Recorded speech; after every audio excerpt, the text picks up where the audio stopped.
Luis Alfonso, who's also playing Chun Planeswalkers. And from the look of things, Luis is doing a little bit better than Ely is. Yeah, Luis has a substantial edge this game because he has stuff in play with text boxes that matter. And Ely does not. That's a step in the right direction, yeah, one could say. Now, I imagine these deck lists are a little bit different. There's definitely some customization available to these Chun Planeswalkers deck. I'm looking at Ely's deck list, and we saw Anthony Lowry a little bit earlier. I've got 3 Nissa Worldwaker, 3 Chandra Power Master, where Lowry had 0 in his main deck and 1 in his sideboard. 4 Thoughtseize in the main deck here for Kassis. He has 4 copies of Pack Rat, where we didn't see those. 4 copies, of course, of Crewfix, 4 Sylvan Carry added, a Bile-Blighted Dreadboard Ultimate Price, a couple copies of Hero's Downfall. So his build is radically different than what we saw earlier. On Luis's side here, the Planeswalkers, we had 2 Chandra, 3 Zendigos, 2 Nissa, 2 Vraska. And then a lot of removal, Carry-Added, and Courser Crewfix.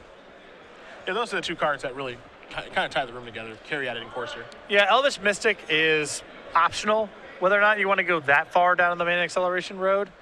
But those cards, I think, are non-negotiable.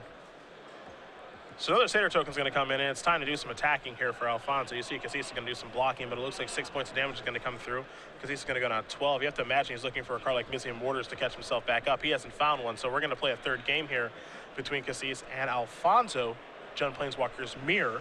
So let's take a look at the sideboards really quickly, and I've actually got Ely's in front of me. So I'm gonna look at this because he has a different take on the deck, really interesting. I'm gonna find 2 copies of Magma Spray, 2 Lifebane Zombies, 2 Skylashers, a Duress, 2 Slaughter Games, a Gaze of Granite, Devour Flesh, 2 Golgari Charm, and then 2 copies of Hornet's Nest. What you find here, Patrick, is not anything especially great in this matchup. Well, Luis kind of has the same thing going on here. It's got a Mortars, 2 copies of Magma Spray, 2 Rakdos Return, 4 Mistcard Hydra, 2 Scavenging Ooze, Thoughtseize, a Doomblade, 2 Slaughter Games. Thoughtseize and Rakdos Return both seem fine to me, but the rest of this is, not really bringing a lot to the table. And in fairness, that's kind of the nature of the beast. They're not going to sideboard a lot of creatures because the point of the deck is to be close to creatureless. And unless you're willing to sideboard Hero's Downfall or Pithy Needle, there's not a lot they can really bring in to fight over Planeswalkers. So they're not going to bring a lot to the table other than sideways cards like Rakdos Returns or Duresses or things along that line. And this should be interesting to watch. You saw both players very quickly just go to shuffling here. So it looks like they might be happy with their configurations. Looks like Ely has considered sideboarding a card out here. So we will turn our attention back to Grand Prix New Jersey just a little bit here. Some of the things that are taking place on that weekend in November. I expect you to take me out to dinner while we're there. Okay. You gotta show me a nice restaurant or 2. Okay, well, we're going to have to travel a little bit, probably down to New Brunswick. That's where things are going. I am just side by side with you. You tell me where the sweet places to go, and we'll go there. Okay, well, there's all sorts of options, so we'll figure it out. Maybe the campus of Rutgers? Rutgers doesn't really have a formal campus. It's sort of like a lot of buildings kind of scattered throughout the New Brunswick area. I mean, there are some university buildings, but it's not like a large campus. I didn't know that. Only thing I know about Rutgers is Ray Rice and your terrible, terrible football coach, Greg Schiano. Who I'm supposed to refer to as coach. He's coach. Believe. Also, Osip Levodovich is a Rutgers grad. John Finkel, also a Rutgers grad. I did not know that. All right, I take it back a little bit. Okay. Do have our VIP package here at the Grand Prix. We've, of course, got our collectible pin, I think is the most important of the bunch there. Of course, the sleeves, the deck box, all that stuff is going to come along with it. But if you're a VIP, you're going to get that Brainstorm pin. You're also going to get the Sleep In Special, the Brainstorm deck box, the VIP badge and lanyard, and the VIP water bottle. And access to the VIP ballroom. Yeah. Which is also going to be very nice. That part's really sweet, too. So you've got relaxed seating, you've got a water station, a charging station, private pairings boards, and a VIP registration line for 8-player side events. We've talked about this quite a bit. In Magic, given the growth of the game, tournaments are huge now. They are, and this one's going to be, I know it's Legacy, but we're going to be well over 2,000 players, and it wouldn't surprise me if we were getting into the 3,000 north of that territory, too. So comfort is going to be at a premium here. Yeah, I don't want to be side by side with you. No. As I'm watching you cast your Flame Rifts. I don't even know if Flame Rift goes to your deck anymore. It's in my sideboard right now. Wow. For what matchup? Well, you have some Searing Blazes and some Price of Progresses in your sideboard. Okay. Those cards aren't good. It's just something where you can always bring it in no matter what, and you have some kind of dead weight in your main deck depending on matchups. All right. Now you're making sense again. I don't like that. I'd rather just make fun of you for having Flame Rift to the board. Looks like Kassis is going to take a mulligan here. Sided in against opponents with life totals. Boom. Boom. Get your No, it's not even boom. It's more of a thud. Yeah. Fire Blast, that's a boom.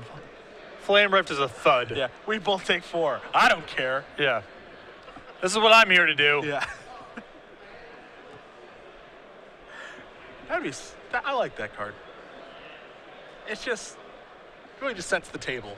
Some sand in your eyes. For some things to come. Yeah. So sand in your eyes too. Yeah. Sand for everybody. Free of charge. If you were taxing my life total at all, I wouldn't be able to do this. So just play with some creatures and attack me. This wouldn't be happening. That's not a thing in Legacy. Stomping ground. Mr. Stoneforge Mystic over there. Stomping ground for both players. Let's see what turn 2 brings. Just another stomping ground past the turn back. So no acceleration here for Kassis. We'll see if Alfonso has any. He has. It looks like he's got a land overweight. It looks like he maybe wanted to play a different land there, as you saw him kind of pick it up because he has Overgrown Tomb, but he's going to leave that waste in play, and we'll see if Kassis does have a third land to play. Yeah, it looked like he had nothing to do on turn 2. He has an Overgrown Tomb and a Corsair Crewfix in his hand. So probably was better served by playing the Tomb tapped. There's a Corsair there for Kassis. Take a look at the top card. It's a Sylvan Carry added. This, I imagine, is a removal spell. Yeah, so that's why you saw him play that. So Ultimate Price is going to take care of the Corsair. And to the point of not having that much removal in the, or not many creatures in this list and not many things to sideboard in as a result of the way the decks are built, Ultimate Price still in Luis's list, even though really only Corsair Crewfix and is the target, you know? Of course, you're going to reveal Land of War Waste there for Alfonso. So the next land drop will be found. There's a Sylvan Carry added. And Kassis just has to pass the turn back. So Alfonso will draw a card. It is that Land of War Waste. There's another copy of Ultimate Price. Alfonso's going to gain a life, go to 18. We'll see if he's got a Planeswalker to deploy. Looks like he does have Xenagos. That card's so important for this deck. Yeah, really good in the mirror match too. I mean, in similar-ish matchups, Xenagos is the card. Center token comes on down. Kassis is going to draw a card here. Pretty important for him to find a land. Did find one there in a forest. Could have a really big turn here of Nissa untap those 4 lands to play something else. Something you actually don't see a lot here from Jund Planeswalkers is that play. But he really needs to play a little bit of catch-up, as you mentioned. Behind on the board right now, and Luis definitely developing this where that Rakdos Return in his hand could be awesome. I mean, he can make a lot of mana next turn. That enables Mizzium Mortars as well.